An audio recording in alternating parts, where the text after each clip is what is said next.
جانور، انعام، مویشی، مویشی کھڑے ہو کر کھانا کھاتی ہے. گائے کو آپ چارہ دکھا دیں وہ بیٹھی ہوگی کھڑی ہو جائے گی، کھڑے ہو کر پانی پیتی ہے. یاکلون ویتمتعون کما تاکل الانعام، ایسے کھاتے پیتے جیسے جانور کھانا لگا لیتے بڑے بڑے میزوں پر، اور کوئی بیٹھنے کی جگہ نہیں ہے. پھر اشارہ کر لیتے، مجھے کہا مولانا صاحب ایک طرف ہو جائے، مولانا صاحب ایک طرف ہو جائے، اور پھر گیٹ کھول کر کے مجھے کہیں طرح بہت دوڑتے ہوئے جا رہے مویشی. یاکلون ویتمتعون کما تاکل الانعام، مویشیاں آ گئی ہے. فلیبتکن اذان الانعام، ان مویشیوں کا کان کیا؟ شیطان نے کہا کہ کان کاٹنا ہے، تو انہوں نے کہا کان کائے کے لیے کاٹنا ہے؟ داڑھی کاٹنا. داڑھی موڑنا شروع ہو گئی، داڑھی موڑنا شروع ہو گئی. خالص شیطانی فعل. اکبر بادشاہ سے پہلے ہندوستان کی 7 سلطنتوں نے جو 49 بادشاہ گزرے، ایک بھی داڑھی مونڈا نہیں تھا. دنیا میں کوئی داڑھی مونڈا دیکھا نہیں گیا مسلمان. صرف اکبر بادشاہ جب ہندوؤں سے متاثر ہوا تو ہندو اوتاروں نے ان کو کہا کہ داڑھی ہٹانی پڑے گی، ہمارے سادھو خوش نہیں.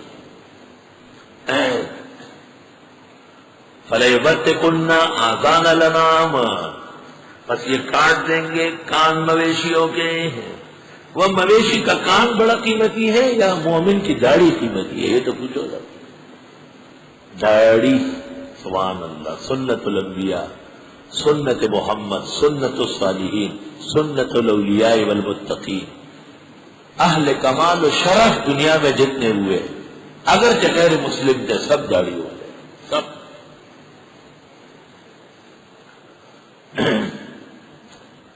وَلَآمُرَنَّهُمْ، میں کہہ دوں گا ان کو، فَلَيُغَيِّرُنَّ خَلْقَ اللَّهِ، پس تبدیل کر دیں گے اللہ کی خلقت کو.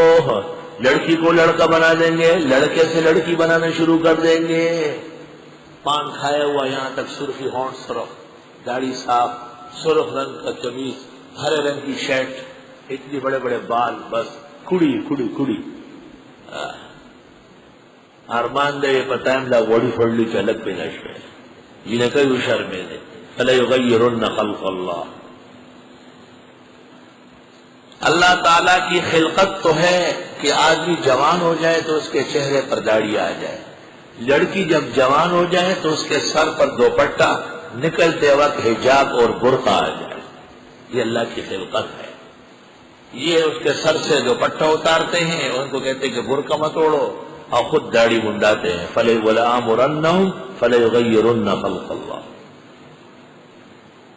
سن 1984 میں سواد اعظم اہل سنت کی تحریک چل رہی تھی اور ضیاء الحق کی حکومت کی سندھ انتظامیہ کی غلط سفارش پر فریقین کی گرفتاری ہو گئی اور کراچی سے نکال کر ہمیں گارو ریسٹ ہاؤس میں اور کچھ ساتھیوں کو ڈملوٹی میں بند کر دیا.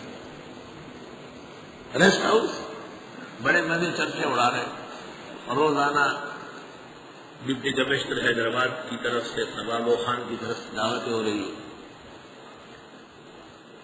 ایک بڑے حال میں طالب جوہری، جعفر حسین ڈکیت، فضل علی، عباس کمیلی، عرفان حیدر، اور اس کے سامنے ایک کمرے میں یہ عجز فقیر مولانا مفتی احمد الرحمان، حضرت مولانا سلیم اللہ خان، معاویہ غزنوی اور حضرت مولانا سندیار صاحب. تو رافضیوں نے مزے لینے کے لیے درخواست دی کہ ہم بھی فرسٹ کلاس کے علماء ہیں، یہ بھی فرسٹ کلاس کے اہل سنت ہیں، فرسٹ کلاس کے دونوں مل کر کے مباحثہ کرتے ہیں. مجھے جیلر نے کہا کہ انہوں نے ایک درخواست دی ہے. میں نے کہا میں اپنے بزرگوں سے پوچھتا ہوں. بزرگوں سے کہا تو انہوں نے کہا نہیں ہم ان کے ساتھ نہیں بیٹھیں گے. میں نے کہا مناظرے کی دعوت ہے، مناظرے سے انکار کرنا پہلی شکست ہے. خیر پڑے اور کیا، یہ مہذب طریقے سے مناظرے کی گفتگو ہے، قبول کرنا پڑے گا. اب بس قبول ہے. فیصلہ یہ ہوا کہ اگر دنیا کی کوئی بات ہو تو مولانا سندیار جواب دے. وہ ہمارا سیاستدان بڑا تھا اس زمانے میں، تو پیر ہو گئے بہت بڑے، بیٹھ گئے گا. اس وقت مولانا ہی ہمارے ماشاء اللہ تمام تحریکات کے یہاں بڑھے تھے، اب بھی بڑھے ہیں، دعاؤں کا عظیم ذریعہ ہے، اللہ تعالیٰ عمر میں برکت دے، فیض اور بڑھائے، لیکن اب ذرا کنارہ کش ہو گئے ان چیزوں سے۔ اور وہ شعر پڑھتے جب کوئی کہتے آپ کیوں کنارہ کش ہو گئے، کہتے ہیں کہ ماں دا بازونو یاری کڑی اور دا ابو ڈینگا ماں تموا اللہ سنا، کہ میں نے بڑوں بڑوں کے ساتھ بیٹھے کیے، یہ چھوٹے چھوٹے لوگوں کے ساتھ میں نہیں بیٹھی۔ ماں دا بازونو یاری کڑی اور دا ابو ڈینگا ماں تموا اللہ سنا۔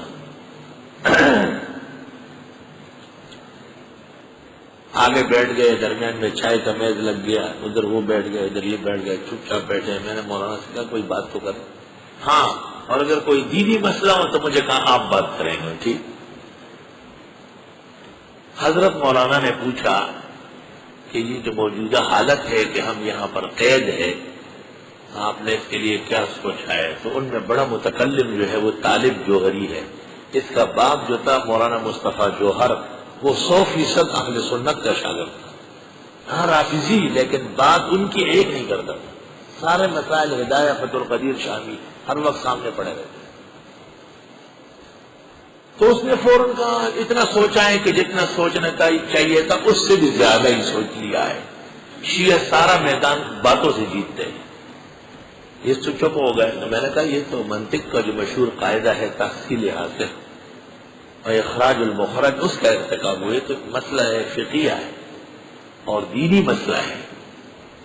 تو میں نے کہا جوہری صاحب ہم نے تو سنا تھا کہ روافض منطق اور نحوے کے ائمہ ہوتے ہیں، کیونکہ منطق اور نحوے کے بانی حضرت علی ہے۔ ہاں بالکل بالکل بالکل، آپ نے ماشاءاللہ بڑا اچھا سمجھا ہے۔ میں نے کہا لیکن آپ نے جو جواب دیا اس سے تو پتہ چلا کہ آپ کے ہاں اس کی ہوا بھی نہیں لگی۔ یہ جو آپ نے کہا کہ جتنا سوچنا چاہیے تھا اس سے بھی زیادہ سوچا، تو وہ جیلر نے مجھ سے پوچھا کہ تحصیل حاصل کس کو کہتے ہیں؟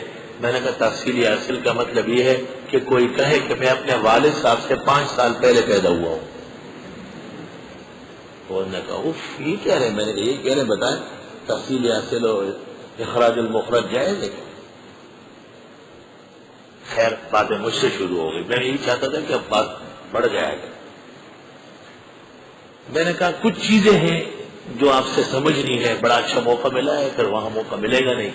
پہلی بات تو یہ ہے کہ آپ کے ہاں جو اذان ہوتی ہے، پوچھنا یہ ہے کہ یہ اذان صحیح ہے؟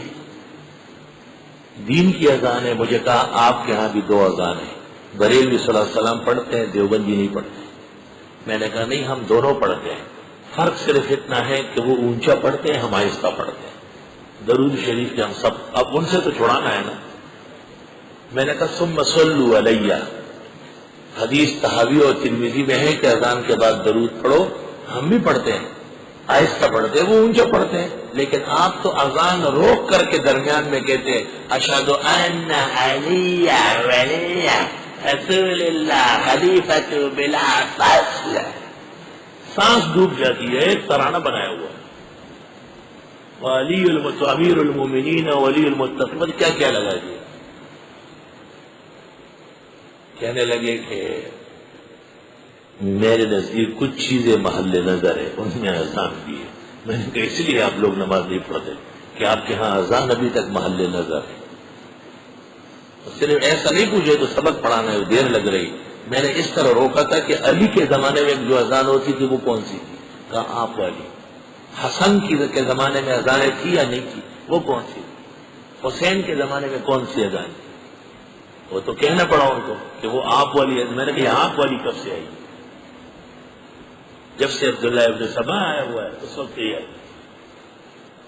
پھر دوسرا مسئلہ میں نے یہ پوچھا کہ یہ آپ لوگوں کی داڑیاں نہیں ہوتی، تو ہماری داڑیاں بڑی ہوتی ہیں اور دونوں صحابہ اور اہل بیت کے دعوے دار ہیں۔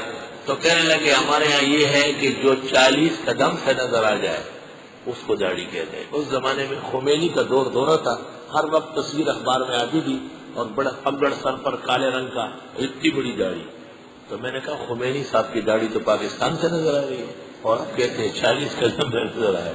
بس اس مجلس کے بعد پھر اخیر تک وہ بیٹھے نہیں۔ جب بھی ہم نے کہا حضرت تھوڑی پریشانی ہے، بعد میں بیٹھے گا انشاءاللہ۔ میں نے بزرگوں سے کہا یہ طریقہ ہے، اس طرح نہیں کہ ہم نہیں بیٹھیں گے، پھر وہ کمرے میں آ کے کہیں گے وَلَآمُرَنَّهُمْ، میں حکم دوں گا ان کو، فَلَيُغَيِّرُنَّ خَلْقَ اللَّهِ، بس یہ بدل دیں گے اللہ کی خلقت کو، وَمَن يَتَّخِذِ الشَّيْطَانَ وَلِيًّا، جو بنائے شیطان کو دوست، من دون اللہ، اللہ کے سوا، فَقَدْ خَسِرَ خُسْرَانًا مُبِينًا، بس وہ نقصان اٹھائے گا، نقصان واضح، یعدہم، شیطان ان کے ساتھ وعدے کرتا ہے، وَیُمَنِّیہم، اور ان کو امیدیں دلاتا ہے، گناہ کے، جھوٹی امید ہے، وَمَا یعدہم الشَّیطَانُ، وعدہ نہیں کرتے ان سے شیطان، الا غرورا، مگر دھوکہ دینے کا، اولئک مأواہم جہنم، ان کا ٹھکانہ دوزخ ہے، ولا یجدون عنہا محیصا، اور یہ نہیں پائیں گے اس سے چھٹکارا، الذین آمنوا وعملوا الصالحات، اور وہ لوگ جو ایمان لے اور عمل کیے نیک، سندخلہم جنات، جلدی داخل کر دیں گے ان کو جنتوں میں، تجری من تحت الانہار، خالدین فیہا، وعد اللہ حقا، یہ اللہ کا وعدہ پکا ہے، ومن اصدق من اللہ قیلا، کون زیادہ سچے اللہ سے باتوں میں، لیس بامانیکم، کوئی چیز نہیں ہے تمہاری خواہشات، ولا امانی اہل الکتاب، اور نہ خواہشات اہل کتاب کی، مشرکین یا اہل کتاب کی خواہشات دین نہیں ہے، من یعمل سوءا یجز بہ، جو عمل کرے گا گناہ کا سزا دی جائے گی اس کو، ولا یجد له من دون اللہ ولیا ولا نصیرا، اور نہیں پائے گا اپنے لیے اللہ سے دوست اور نہ مددگار، ومن يعمل من الصالحات من ذکر او انثى وهو مؤمن، اور جو عمل کرے نیکی کا، مرد ہو یا عورت جبکہ مومن ہو، فاولئک يدخلون الجنة ولا يظلمون نقیرا، پس یہ لوگ داخل ہوں گے جنت میں، ان سے نیکی نہیں کم ہوگی تار برابر۔ النقرہ ففی زہر النوال، میں نے تشریح کی تھی پہلے، ومن احسن دینا ممن اسلم وجہہ للہ، کون زیادہ بہتر ہے دین میں اس سے جو سپرد کر چکا اپنے آپ کو اللہ کے، وہو محسن، اور وہ ہو بھی محسن، احسنی، احسن یحسن سے محسن، مخلص، موحد، واتبع ملت ابراہیم حنیفا، اور تابع ہو ابراہیم کی ملت کے جو یکسو تھے۔ اللہ، حدیث شریف میں ہے اللہ نے ابراہیم کو حنیف بنایا، کیوں؟ لِإِطْعَامِ الطَّعَامَ وَإِفْشَائِهِ السَّلَامَ وَصَلَاتِهِ بِاللَّيْلِ وَالنَّاسُ نِيَامٌ، کیونکہ وہ کھانا کھلاتے تھے، سلام پھیلاتے تھے، رات بھر نمازیں پڑھتے تھے، وَاتَّخَذَ اللَّهُ إِبْرَاهِيمَ خَلِيلًا، اور بنایا اللہ نے ابراہیم علیہ السلام کو دوست۔ اللہ، کیوں اللہ تعالیٰ نے ان کو وحی کی، میں نے آپ کو دوست بنایا، لِأَنَّكَ تُحِبُّ أَن تُعْطِيَ وَلَا تُعْطَىٰ، کیونکہ آپ چاہتے ہیں کہ لوگوں کو دے اور تجھے کچھ نہ دیا جائے۔ فَلِلَّهِ مَا فِي السَّمَاوَاتِ وَمَا فِي الْأَرْضِ وَكَانَ اللَّهُ بِكُلِّ شَيْءٍ مُحِيطًا، اور اللہ ہر چیز کو گھیرے میں لیے ہوئے ہیں،